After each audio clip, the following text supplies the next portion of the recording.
그 밥풀도 어떤 말을 들었느냐에 따라서 구수한 냄새를 내고 썩은 냄새를 나고 색깔도 그렇게 확연히 차이가 나는 것을 볼 수가 있습니다.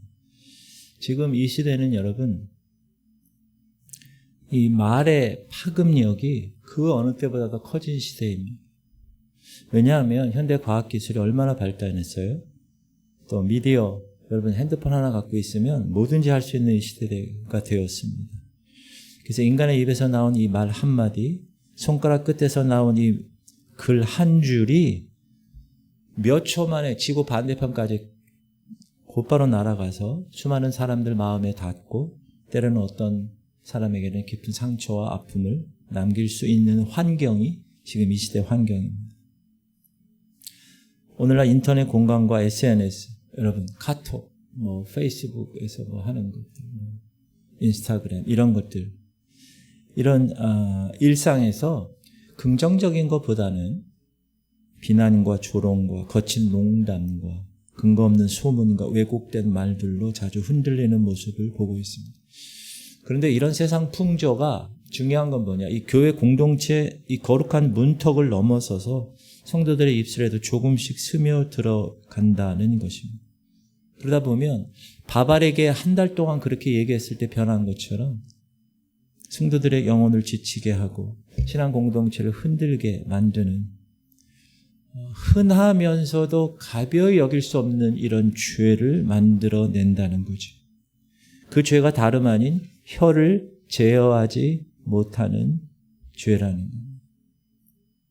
우리가 교회에서는 예배당에 나와서 거룩한 목소리로 할렐루야 아멘을 외치며 찬양하고 정성스러운 언어로 기도를 드리는데 예배당 문을 나서는 순간 그 입술은 세상 사람과 크게 다르지 않는 남을 밑으로 평가하고 깎아내리고 불평을 쏟아내고 은밀한 험담을 나누는 것을 즐거워하는 그런 도구로 돌아가진 않는가. 목사님 말 한마디 실수한 것이 대수입니까? 남을 직접 때리기도 하고 죽이기도 하고 사기도 친 것도 아닌데 그냥 말 한마디 가지고 큰 심판을 이야기하는 것은 너무 지나친 게 아닙니까? 제가 서두에 얘기했듯이 저는 성경을 통해서 여러분에게 말씀을 드립니다. 겉으로 드러나는 행동의 죄는 드러나기 때문에 눈에 보이기 때문에 조심하게 되죠. 그러나 입술의 죄는 너무 쉽습니다. 너무 은밀하죠. 특별히 요즘은 자기 이름을 밝히지 않고 그렇게 이야기하는 그런 수단 도구들이 나왔기 때문에 경계하기가 쉽지가 않습니다. 제가 계속해서 이분이 조셉 얼라인 목사님이고 청교도 시대의 놀라운 목사님이신데 대각성 사역자이신데 이분이 회개하지 않는 자에게 주시는 경고의 12가지 중에서 오늘 한 가지 혀를 제어하지 못하는 것이 죄다라고 지목을 했습니다. 이분이 이렇게 얘기하는 거예요. 당신이 높은 지성을 갖고 또 당신의 종교적 행위가 아무리 훌륭할지라도 당신이 부주의한 혀를 제어하지 못하면 당신의 경건은 온전히 스스로 속이고 있는 것일 수 있다라고 권면을 합니다. 그리고 이분이 권면한 내용도 마찬가지지만 오늘 읽은 성경의 야고보서의 말씀도 보면 이 제어되지 않는 이 인간의 혀가 가진 영적인 파급력이 얼마나 큰지 이야기합니다. 한번 읽어볼게요. 다시 한번 시작. 혀는 곧 불이요 불의의 세계라. 혀는 우리 지체 중에서 온 몸을 더럽히고 삶의 수레바퀴를 불사르나니 그 사르는 것이 지옥불에서 나느니라. 왜 야고보 선지자는 인간의 이 작은 지체의 혀에 관해서 지옥불에서 나오는 불이라고 얘기했을까? 우리의 혀가 단순히 의사소통의 도구를 넘어서서 교회를 흔들고 성도들의 영적인 마음을 어둡게 만드는 데 쓰일 수 있는 위험한 도구가 될 수 있기 때문에 그렇게 얘기하신 것입니다. 그래서 오늘 이 설교에 이 선포되는 하나님 말씀 앞에서 우리가 혹시 깨닫지 못했던 이 입술의 연약함 혹은 교회와 세상에 우리가 이렇게 살아가는 데 있어서의 이중적인 모습이 있다면 정직하게 한번 돌아보고 십자가 은혜로 우리의 입술을 새롭게 하는 시간이 되기를 주님의 이름으로 간절히 축복합니다. 성경이 말하는 혀의 죄에 대한 영적인 정체성을 우리가 먼저 알아야 됩니다. 혀를 제어하지 못하는 것은 그 사람 성격이 급해서 혹은 입이 가벼워서 그래서 습관이 돼서 물론 그런 것도 있긴 하지만 성경은 그렇게 얘기하지 않고 네가 혀를 제어하지 못하는 것은 영혼의 상태가 제어되지 못한 영혼의 상태 그 자체가 그냥 드러나는 증상이다. 이렇게 얘기하는 거죠. 성경은 이 말의 본질을 우리가 이 말은 제가 음악을 전공했잖아요. 그래서 이 소리에 대한 정의가 있어요. 뭐냐? 여기 발성 기관에서 나와서 성대에서 소리가 나와서 이 파장을 타서 제가 여러분 할렐루야 그러면 이 소리가 파장이 돼서 여러분 귀에 들어가서 여러분의 인지돼서 소리가 들리는 거예요. 근데 성경은 그렇게 공기의 진동, 파장으로 얘기하지 않고 성경은 그 말은 그 사람 마음속에 가득 차 있는 영적 상태가 드러나는 거야 라고 얘기하는 거죠. 예수님도 직접 이야기하셨어요. 우리 읽어볼게요. 시작. 독사의 자식들아 너희는 악하니 어떻게 선한 말을 할 수 있느냐. 이는 마음에 가득한 것을 입으로 말함이라. 선한 사람은 그 쌓은 선에서 선한 것을 내고 악한 사람은 그 쌓은 악에서 악한 것을 내느니라. 우리가 나무를 보면 감나무, 대추나무 알듯이 그 사람 마음은 어떻게 알 수 있어요? 그 입에서 나오는 말을 들으면 알 수 있다는 거예요. 아무리 멋진 옷을 입고 어제 엘리베이터를 탔는데 여자 3분이 탔어요. 할머니, 딸, 손녀. 3사람이 다 빠마를 여기까지 이렇게 굵직굵직한 빠마를 했어요. 무슨 말이냐? 아무리 멋진 옷을 입고 아무리 빠마를 하고 아무리 종교의 직분, 목사, 장로, 권사의 직분을 자랑해도 그 입에서 나오는 말을 보면 들어보면 저 사람의 마음 중심이 성령이 다스리는가 아니면 연약한 정욕이 여전히 자리 잡고 있는가를 알 수 있다. 그게 신호라는 거예요. 말을 통해서. 어느 마을에 물맛이 달기로 소문난 우물이 하나 있었어요. 그래서 마을 사람들은 날마다 저 우물에서 물을 길어 마셨어요. 근데 어느 날부터 그 우물물에서 이상한 냄새가 나기 시작했어요. 그리고 그 물을 마신 사람은 다 배탈이 나는 거예요. 사람들이 이상히 여겨서 그 우물 바닥에 가서 파봤더니 그 우물 깊은 곳에 오래전에 죽은 짐승 한 마리가 가라앉아 있었어요. 어떻게 됐겠어요? 썩었겠죠. 냄새가 나고 오염이 됐겠죠. 두레박으로 퍼올려도 맑은 물이 나올 수 없죠. 왜? 그 안에 죽은 시체가 있었으니까. 우리 입술도 마찬가지입니다. 아무리 좋은 말을 해보려고 애써도 말하는 사람의 마음 가운데, 심령 가운데 시기와 질투와 욕심과 분노와 교만이 가라앉아 있다면 그 입에서는 아무리 얘기해도 부정적인 말이 흘러나올 수밖에 없다. 결국 입술의 문제는, 따라합시다. 입술의 문제는 마음의 문제입니다. 조셉 월라인 목사님이 이 상태를 향해서 이렇게 진단합니다. 당신의 입술에서 나오는 말이 곧 당신의 영혼의 성적표다. 부주의한 혀를 가진 자는 그 마음 역시 하나님 앞에서 아직 다듬어야 할 부분이 있음을 스스로 드러내고 있는 것이다. 맞는 말이죠. 그래서 야고보서가 보여주고 있는 3가지 제어되지 않는 인간의 혀의 속성이 있습니다. 첫 번째는 뭐냐? 작아. 그런데 전체 영향을 끼쳐. 야고보 선지자는 말에 입에 물린 재갈. 여러분 말 키워보신 분 없겠지만 사진 보면 왼쪽에 저 말에 여기 입에 이렇게 재갈이 물려 있어요. 재갈. 그래서 말 탄 사람이 어떻게 해요? 다 오른쪽으로 다 끌면 오른쪽으로 가는 거예요. 2개 다 끌면 쓰는 거예요. 오른쪽에는 뭐죠 저거? 배 키예요 저게. 거대한 배를 움직이는 아주 작은 키입니다. 저걸 돌리면 오른쪽으로 가고 왼쪽으로 돌리면 왼쪽으로 가는 거예요. 시작. 우리가 말들의 입에 재갈 물리는 것은 우리에게 순종하게 하려고 그 온 몸을 제어하는 것이라. 또 배를 보라. 그렇게 크고 광풍에 밀려가는 것들을 지극히 작은 키로서 사공의 뜻대로 운행하나니 이와 같이 혀도 지체로, 어떤 지체? 작은 지체로 돼 큰 것을 자랑하도다. 재갈은 작지만 크고 힘센 말을 제어할 수 있게 만들고, 작은 키는 광풍에 밀려가는 거대한 배를 원하는 방향으로 돌려놓습니다. 무엇을 얘기하는 거예요? 사람의 지체 중에 가장 작은 혀 하나를 내가 어떻게 다스리느냐에 따라서 그 사람의 인생 전체 방향이 크게 달라진다라는 것입니다. 여러분, 이건 너무 많이 보셨죠? 이 배가 이름이 뭐예요? 타이타닉호잖아요. 1912년 4월 인류 역사상 가장 안타까운 해상 사고, 타이타닉호의 침몰. 여러분, 이 배가 46,000톤이에요. 그 당시 얼마나 컸을까요? 대서양 한복판에서 침몰하게 된 직접적인 배경 중에 하나가 뭐냐 하면, 선장이 갑판에서 빙산이 없다, 그러니 전속력으로 항진해라, 이 말 한마디의 명령이었습니다. 그 선장 입에서 나온 말 한마디가 배의 진로를 정했고 결국 1,500명의 소중한 생명을 잃게 되는 결과로 이어졌습니다.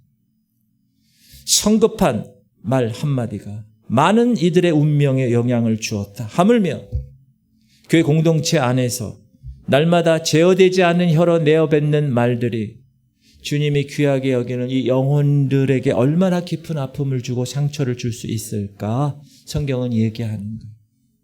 혀의 특성, 작지만 큰 영향을 끼친다. 두 번째, 온 삶의 수레바퀴를 태우는 거센 불이라고 5절 6절은 얘기해요. 다시 시작. 보라, 얼마나 작은 불이 얼마나 많은 나무를 태우는가. 혀는 곧 불이요 불의의 세계라. 혀는 우리 지체 중에서 온몸을 더럽히고 삶의 수레바퀴를 불사르나니 그 사르는 것이 지옥불에서 나느니라. 여러분, 지금 유럽과 캐나다 이쪽에 산불 나는 거 보시잖아요. 작은 불. 가을철 우리나라도 그냥 등산객이 담뱃불 하나 딱 던진 것이 완전히 울창한 산 전체를 태우는 큰 산불을 일으키잖아요. 별 생각 없이 사람이 그냥 말한 한마디가 오랜 시간 동안 쌓아온 가정에 균열을 만들고 교회에 분열의 아픔을 이끌 수 있다. 야고보는 이 불이 지옥불에서 나느니라. 여러분, 게헨나라고 표시한 거, 게헨나, 지옥불. 우리가 누군가를 향하여서 비난하고 이간질하고 저주할 때 우리의 혀는 저 불의, 지옥불의 파괴적인 통로가 될 수 있다 라고 지적을 하고 있어요. 2019년 11월에 대한민국을 흔드는 한 사건이 있었는데, 충남 태안 지역의 한 인터넷 커뮤니티 카페, 소위 맘카페에 어떤 자영업자가 운영하는 업체에 대해서 어떤 사람이 계속 비난성 불만글을 게시했습니다.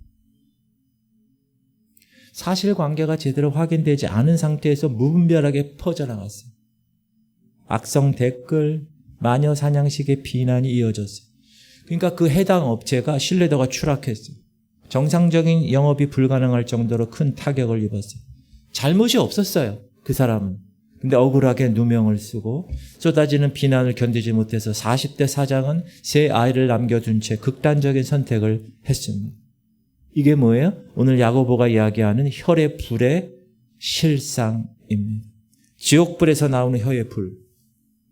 이건 단순히 기분을 상하게 하는 수준이 아니라 실제로 한 사람의 삶 전체를 완전히 끊어내는 그런 무거운 일이라는 것이죠. 혀가 이렇게 영향을 끼친다. 세 번째, 혀의 속성 세 번째는 뭐냐 하면 다스리기 쉽지 않다.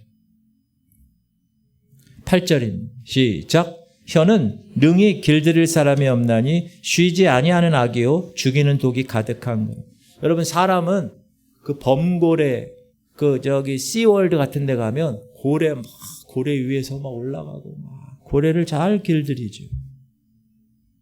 저 중앙아시아 초원에 가면 독수리를 길들입니다. 그래서 독수리 그 눈을 딱 이렇게 카바를 벗겨서 쫙 동물을 잡아가지고 오게 해요. 사나운 사자 서커스단에서 재롱을 부릴 만큼 우리 인간은 대단한 능력을 가졌습니다.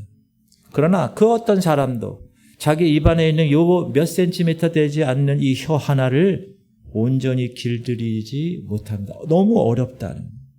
왜? 혀는 쉬지 아니하는 악이요 죽이는 독이라고 나오잖아요. 기회만 있으면 앞서 나가려. 쉬지 않아요. 그 안에는 사람의 마음과 관계에 깊은 상처를 남길 수 있는 위험이 있다라는. 청교도 시대에 어떤 한 목사님의 기록입니다. 저기 닭이 있죠? 오른쪽에 깃털이 있어요.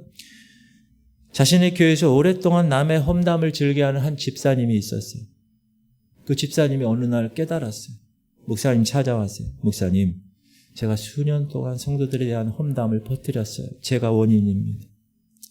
제가 진심으로 회개하고 좀 되돌리고 싶습니다. 어떻게 해야 되겠습니까? 이 목사님이 잠시 생각하다가 그럼 당장 시장 가서 닭 한 마리 사오시오.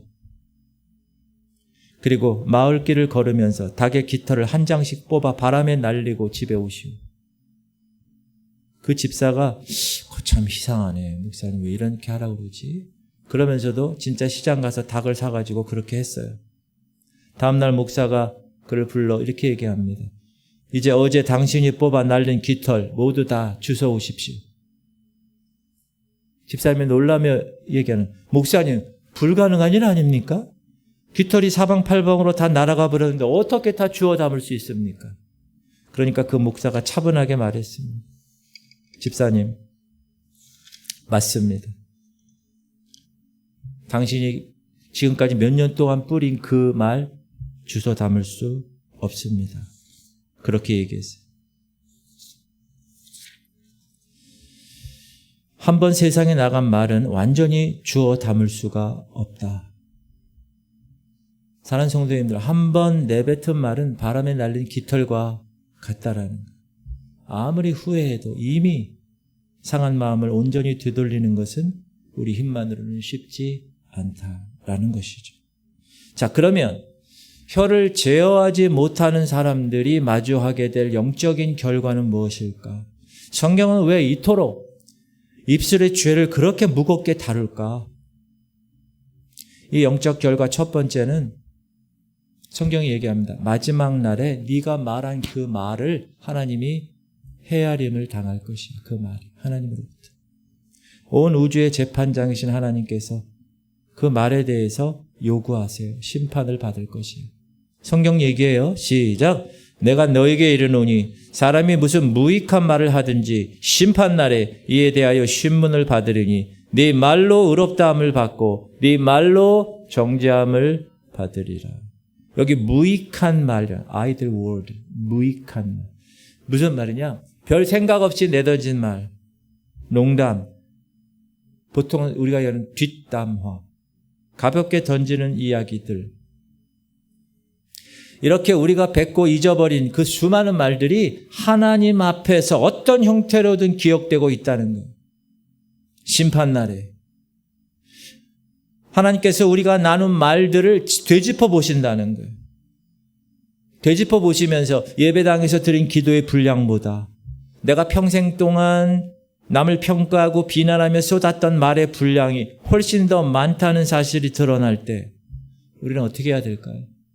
그 자리에서 우리의 연약함을 인정하고 주의 은혜를 구하게 된다는.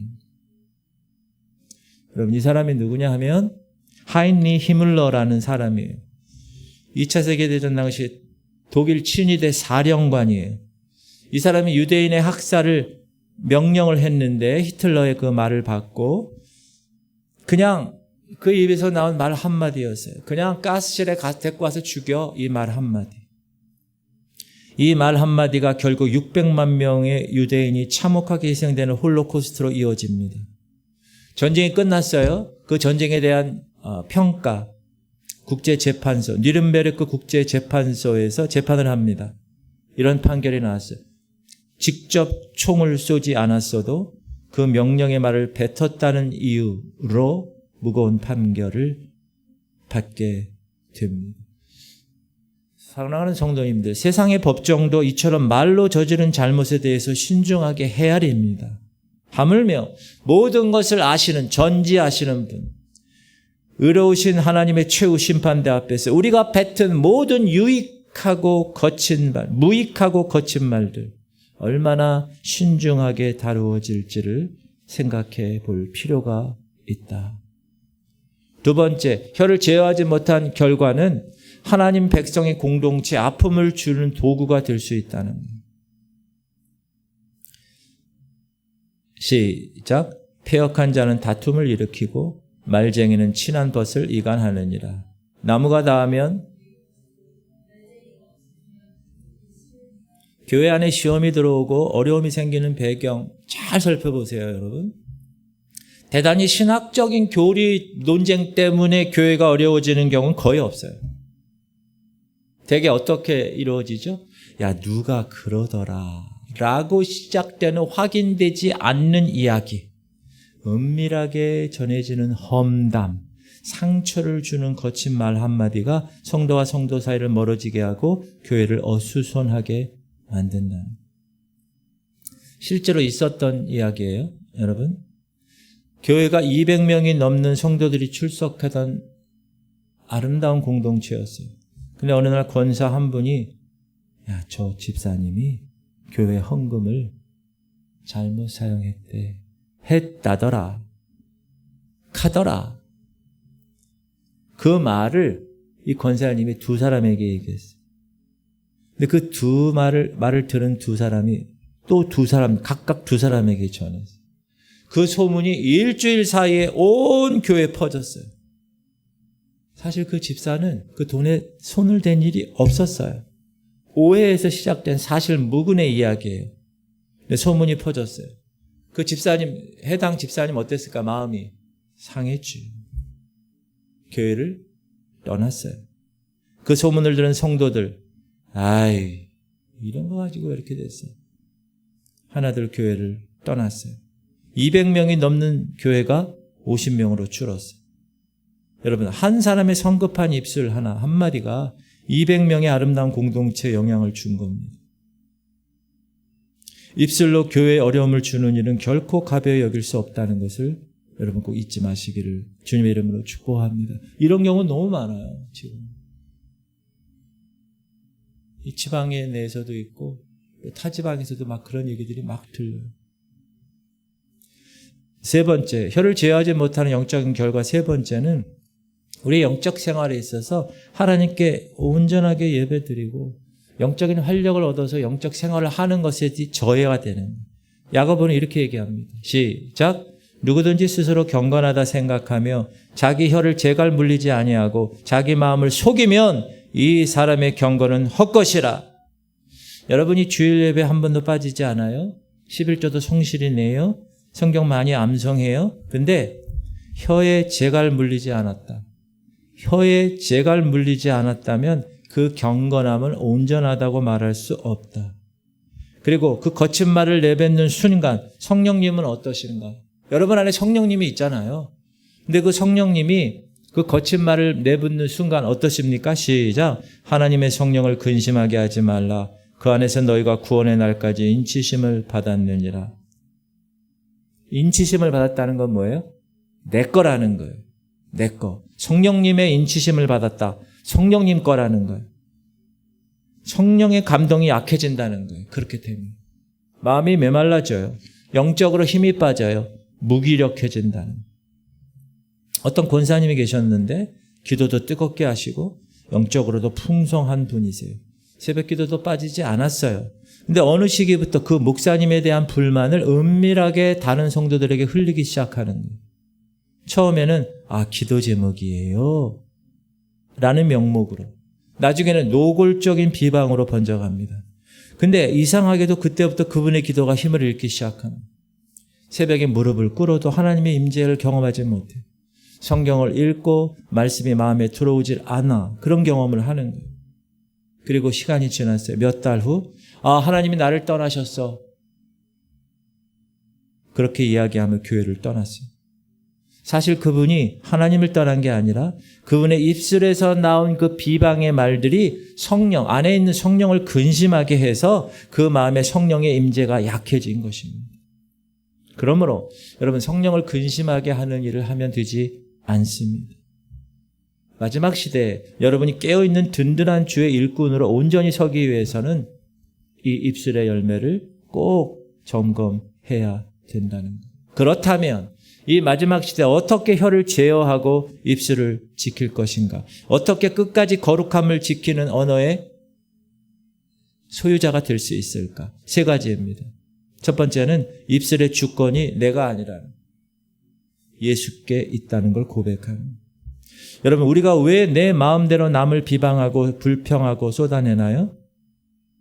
따라합시다. 내 입은 내 것이라고 착각하기 때문입니다. 시편 12편 4절의 사람들이에요. 시작. 그들이 말하기를 우리의 혀가 이기리라. 우리의 입술은 우리의 것이니 우리를 주관할 자 누구리요 하미라. 이런 사람들이라는 거예요. 나는 내 혀, 내가 주관하는 거야. 이런 사람. 그러나 예수 그리스도의 보혈로 구원받은 성도들의 고백은 달라야 합니다. 여러분, 우리의 몸, 우리의 마음, 우리의 입술, 우리의 혀도 내 것이 아니라는 거예요. 아멘. 주님의 십자가 값으로 사신 주님의 소유라는 거예요. 이걸 꼭 기억하셔야 됩니다. 제 얘기가 아니라 성경이 얘기하는 거. 시작. 너희 몸은 너희가 하나님께로부터 받은 바 너희 가운데 계신 성령의 전인 줄을 알지 못하느냐. 너희는 너희 자신의 것이 아니라 값으로 산 것이 되었으니 그러므로 너희 몸으로 하나님께 값으로 산 어떤 값이에요? 예수님의 십자가의 목숨값이라는 거예요. 아멘. 그러므로 여러분, 우리가 매일 아침 눈을 뜰 때마다 어떻게 해야 될까요? 다윗의 기도를 항상 첫 기도로 드려야 돼요. 시작. 여호와여, 내 입에 파수꾼을 세우시고 내 입술의 문을. 제가 공군 3년간 중에서 처음에 1년간 헌병을 했어요. 수원 비행장 그 조정사 아파트 그 정문에서 제가 보초를 섰어요. 파수꾼이에요. 딱 관사에 차가 들어오면 1호차, 2호차가 번호가 있어요. 그걸 딱 보고 아닌 차는 탁 막아요. 이게 파수꾼 역할이에요. 내 입에 오케이, 이 말은 나가도 돼? 오케이, 이 말은 나가면 안 돼. 파수꾼. 주님이 내 입에 파수꾼을 세워주십시오. 이렇게 항상 기도해야 된다는 것이죠. 어느 선교사가 아프리카 밀림 오지에 마을에 들어가 사역을 할 때입니다. 그 마을에 저렇게 물이 나오는 샘이 있는데 중요한 건 마시면 탈이 나는 거예요. 그래서 이 선교사가 그 샘의 입구에 필터 장치를 설치했어요. 그래서 그 탁한 물이 필터를 통과하면 맑은 물이 되게끔. 그 후로부터 마을 사람들은 더 이상 수인성 질병으로 고통받지 않게 되었습니다. 이게 뭐예요? 성령의 파수꾼의 역할이에요. 여러분의 입술에 파수꾼을 두는 거예요. 성령으로. 이 말이 나갈 것인가 나가지 못할 것인가. 우리 마음 가운데는 여러분 성령님 거듭났어도 이 안에 육을 갖고 있는 한 욕심과 분노가 올라올 수 있습니다. 그러나 우리가 날마다 주님 제 입술의 문에 파수꾼을 세워둬요. 오케이? 통과? No. 주님은 성령의 필터를 우리 입술 문 앞에 설치하셔서 마음을 상하게 하는 말 함부로 밖으로 나오지 못하도록 도와주신다는 거예요. 내 힘으로는 내가 제어할 수 없어요. 그러나 성령의 파수꾼을 내 입술 문 앞에 세워주셔서 주님 원치 않는 말 내 입 밖에 나가지 않도록 내 혀를 컨트롤 다스려 주옵소서라고 그 혀의 주권을 주님께로 성령께로 이양하는 결단을 하셔야 된다. 아멘. 이게 쉽지가 않아요. 목사인 저도. 그래도 말씀이 그렇게 되어 있으니까 그 말씀을 지키려고 우리가 노력을 해야 되는 거예요. 두 번째 처방, 어떻게 혀를 제어하고 지킬 것인가? 날마다 기도의 골방에서 주님 제 입술에 십자가의 은혜를 주옵소서. 여러분 이사야 선지자 아시잖아요. 이사야 선지자를 하나님이 부르셨어요. 그러니까 하나님과 대면했을 때 내가 너무나 부족한 거야. 이사야 입장에서는. 특별히 선지자는 여러분 말을 선포하는 거잖아요. 입술의 연약함에 대해서 깊은 탄식을 하는 거예요. 이사야가. 시작. 그때 내가 말하되 화로다 나여 망하게 되었도다. 나는 입술이 부정한 사람이요 나는 입술이 부정한 백성 중에 거주하면서 만군의 여호와이신 왕을 배웠음이로다 하였더라. 입술의 부정함 때문에 하나님 내가 부르셔서 선지자가 될 수가 없습니다. 그때 하나님은 그 탄식하는 이사야를 향해서 어떻게 하셨어요? 천사 중에 하나가 제단의 숯 하나를 딱 집게로 갖고 와서 이사야의 입술을 찢었어요. 시작. 그것을 내 입술에 대며 이르되 보라 이것이 네 입에 닿았으니 네 악이 제하여졌고 네 죄가 사하여졌느니라.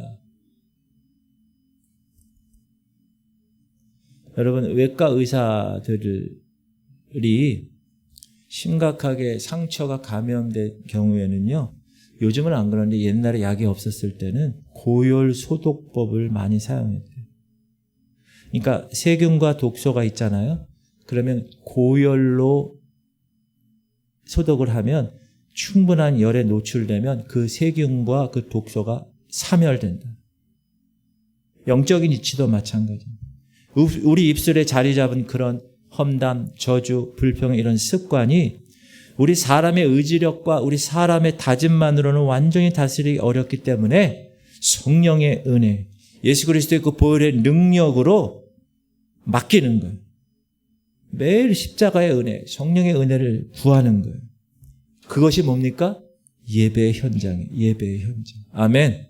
그게 금요일 날 나오고 수요일 날 나오고 새벽기도 나오고 골방의 기도의 자리에서 주님 앞에 부르짖으며 하나님이 이 부족한 입술을 당신의 보혈과 십자가의 은혜와 성령의 그 강력한 불로 저를 찢어 주옵소서 간구하는 것. 그럴 때 이사야에게 역사했던 그 정결케 하는 역사가 오늘도 저와 여러분 입술에 닿는 역사가 일어날 줄 믿습니다. 성도들의 입술이 새로워질 수 있는 가장 좋은 길은 뭐냐? 날마다 교회에 와서 주님의 제단 앞에 나와서 기도하는. 그리고 예수 그리스도 그분이 나를 위해서 목숨을 바치신 그 십자가, 그리고 다른 보혜사 성령의 그 은혜, 그걸 입술에 계속 구하는 거예요. 그 십자가 사랑에 내 심령이 완전히 붙잡히면 성령의 은혜로 그 비방하는 그 원망하는 습관들은 다 서서히 정리될 줄 믿습니다. 그렇게 하는 거예요. 그리고 세 번째, 어떻게 하면 혀를 제어하고 지킬 수 있는가? 말을 하기 전에 세 가지를 통과시키는 거예요. 이거는 청교도 시절에 일상생활에서 그들이 아주 신중하고 절제된 언어 훈련을 할 때 세 가지를 물었어요. 첫 번째, 이 말이 확실한 진실인가?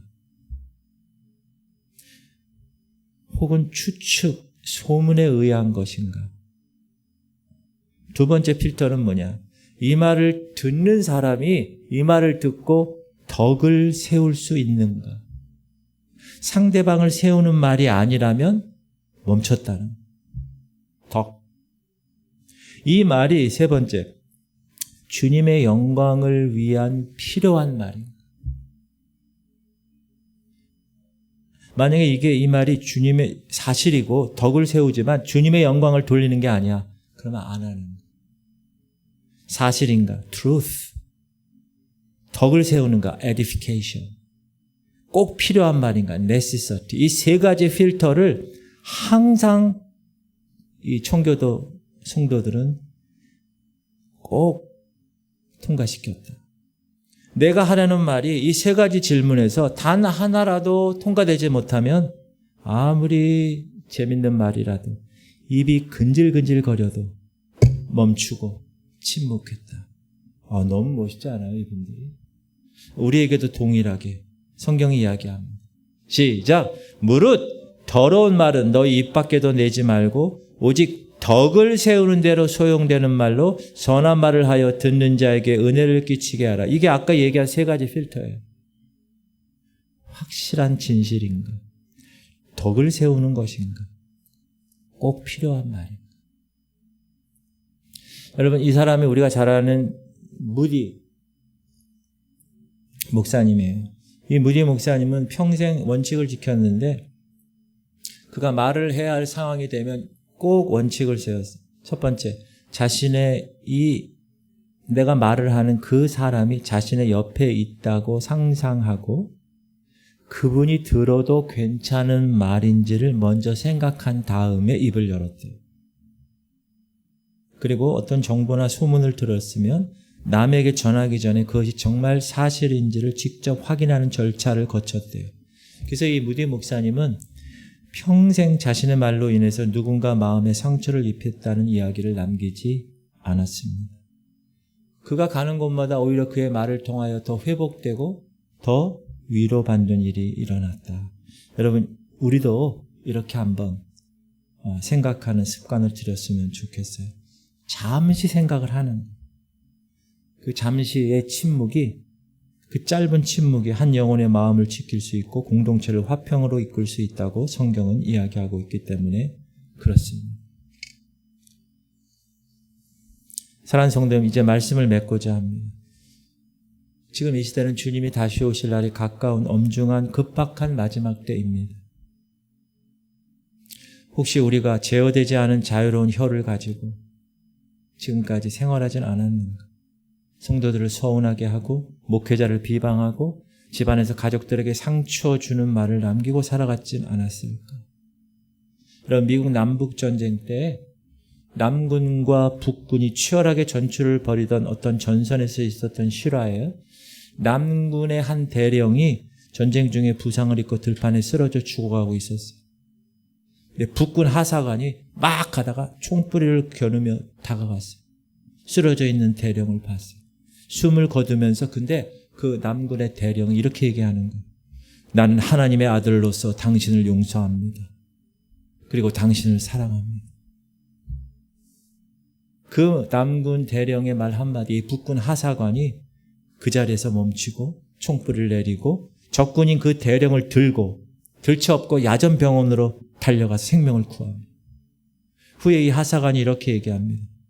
나는 그때 그 말 한마디에 완전히 마음이 열렸습니다. 내가 평생 들어본 가장 강력한 말이었습니다.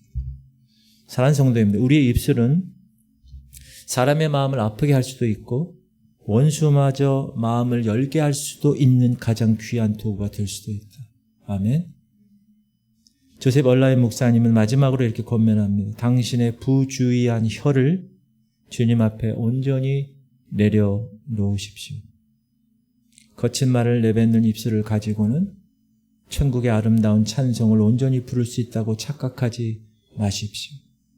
하나님은 우리의 이중적인 마음의 언어보다 진실한 회개를 원하십니다. 다 눈을 감으시기 바랍니다. 사랑하는 성도님들, 우리 안에 도사리고 있는 제어되지 않은 혀의 연약함, 목사인 저도 마찬가지예요. 그것을 십자가 앞에 정직히 내어놓고 성령의 정결케 하는 은혜를 구하면서 우리 이 시간 간절히 기도할 때 여러분의 입술의 권세를 내려놔야 돼요. 여러분의 혀를 주님의 십자가 앞에 온전히 내어드려야 됩니다. 그래서 무심코 내뱉은 내 말 한마디 때문에 마음이 무거워지는 그런 상황에서 벗어나서 오직 은혜를 끼치는 선한 말로 영혼을 살려내고 특별히 이 마지막 시대에 흠없고 순결한 주님의 신물로 깨어나서 장차 임할 천국문을 기쁨으로 통과하는 그런 성도들이 되시기를 주님의 이름으로 축복합니다. 3가지 기도 제목 제가 드립니다. 주님, 입술의 주권이 내가 아니라 내 입술의 주권은 여호와 하나님 예수 그리스도 있음을 고백하게 하시고 날마다 내가 기도의 골방에서 내 입술에 성령의 은혜, 십자가의 은혜를 구하게 하시고 말을 하기 전에 그것이 사실인가? 그것이 그 사람에게 덕을 세우는 것인가? 이게 하나님의 영광을 위해서 꼭 필요한 것인가? 이 3가지의 필터를 통과시켜내서 하나님께 영광을 돌리는 하나님의 백성 되게 하여 주옵소서. 우리 기도할 텐데 주님 3번 부르고 오늘 말씀을 기억하면서 간절하게 기도하겠습니다. 주여, 주여, 주여. 하나님, 오늘도 아버지, 우리가 신앙생활 하면서 입술로는 하나님을 경외한다고 하면서 실제 내 삶 속에서는 내 혀를 제어하지 못한 경우가 너무나 많습니다. 원망하고 불평하고 짜증내고 형제들 비방하고 교회 공동체 아픔을 주고 하나님, 너무나 부족한 모습입니다. 주님 용서하여 주옵소서. 오늘 성경 말씀에 내 입술에서 나오는 말이 때로는 지옥불에서 나오는 것 같은 무거운 결과를 남길 수 있음을 하나님 깨달았사오니 아버지 하나님, 우리의 입을, 우리의 혀를 주께서 성령으로 제어하여 주옵소서. 내 부족한 입술, 내 마음의 밭을 성령께서 기도의 제단에서 타오르는 성령의 은혜를 내 입에 대어 주옵소서. 이사야 선지자 입술에 하나님이 제단의 숯불을 대어 입술을 지져낸 것처럼, 정결하게 한 것처럼 하나님, 우리의 시기와 저주와 음란의 습관들 다 정리되게 하여 주옵소서. 내 입술에 하나님의 성령의 파수꾼을 세우시옵소서. 이 말은 나가도 되는가? 이 말은 나가도 되지 않는가? 그 짧은 침묵 가운데서 하나님께서 그 3가지 필터를 통하여서 이것이 사실인가? 이걸 듣는 자에게 덕이 되는가? 그리고 이것이 주님의 영광을 위해서 꼭 필요한 말인가? 하나님, 그래서 우리의 입술을 통하여 하나님의 우리의 말이 낙심한 영혼을 살리고 복음을 전파하고 오직 하나님을 거룩하게 찬송하는 입술로 변화시켜 주옵소서. 하나님, 오늘도 우리 귀한 백성들 입을 열어 주님께 기도합니다. 아버지, 역사하여 주옵소서. 주님, 너는 내게 부르짖으라 말씀하신 주님, 하나님 1대1로 하나님과 신앙생활 감당하는 것입니다. 하나님, 우리 마음 가운데 주님을 향한 이 뜨거운 열정이 식지 않도록 주님 붙들어 주옵소서. 주님 역사하여 주옵소서. 주님의 놀라운 나의 입술의 은혜가 임하게 하시옵소서. 아버지 하나님께서 이 말세에 아버지, 우리를 하나님의 거룩한 입술의 열매를 맺는 주인공으로 삼아 허락하여 주옵소서.